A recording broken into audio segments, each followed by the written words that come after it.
ऐक ना दीपाली, तू EMI कसा काढायचा हे तर शिकवलं, पण त्याला कसं ट्रॅक करता येईल? माझा इंटरेस्ट किती आहे, बॅलन्स किती आहे, हे कसं कळेल? बस एवढेच ना, ये सांगते.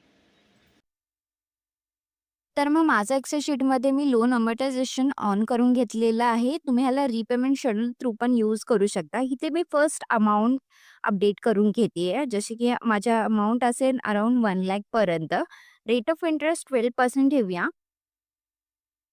आणि इयर 5 वर्षासाठी आपण जवळ बघूया हालून. मला डेट द्यायची आहे, म्हणजे माझा EMI डेट द्यायचा आहे, जे की मी देते 5/1/2026. इथे मंथलीच असणार आहे. इथे पण मंथली इथे ऑन असणार आहे आणि आपल्याला EMI मिळालेला आहे ₹2224.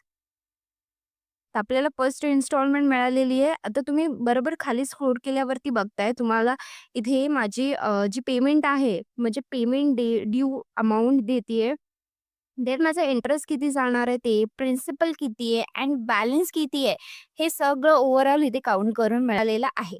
तर सपोज माझ्याजवळ एक सफिशियंट अमाउंट येते. जवळपास एक 30,000 पर्यंत माझ्याजवळ अमाउंट येतीये आणि मी ती पार्ट पेमेंट करायचा विचार करते. मी पार्ट पेमेंट केल्यानंतर माझा EMI किती असेल, किती इंटरेस्ट कमी झाला आणि किती बॅलन्स आणि किती प्रिन्सिपल आहे, हे सगळं तुम्हाला शो करतंय.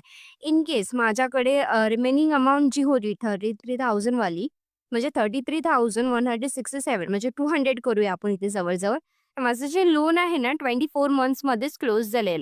एक्सेल शीटमध्ये तुम्हाला EMI कसं पे करता येणार आहे, किती EMI असणार आहे अँड तुम्ही पार्ट पेमेंट केल्यानंतर तुमचं किती काय इन्स्टॉलमेंट बसणार आहे, हे सगळं ए टू झेड तुम्हाला एक्सेल शीटमध्ये मिळून जाईल. म्हणजे एखादा लोन तुम्ही घेतलं, तर त्याला कसं गो थ्रू करायचंय, त्याला कसं अपडेट करायचंय, मग त्याच्यामध्ये पार्ट पेमेंट केल्यानंतर तुमचा किती इन्स्टॉलमेंट असेल, इन्स्टॉलमेंटमध्ये चेंजेस करायला पाहिजे, की कशामध्ये चेंजेस करायला पाहिजे, हे तुम्हाला ह्याच्यातून कळून जाईल. जर तुम्हाला हा एक्सेल शीट हवा असेल, तर मला कमेंट करा आणि जर तुम्हाला हा एक्सेल शीट कसा क्रिएट करायचा आहे, हे शिकायचं असेल, तरीसुद्धा कमेंट करा. म्हणजे आपण ह्याच्यासाठी क्लास नक्की घेऊन येऊया.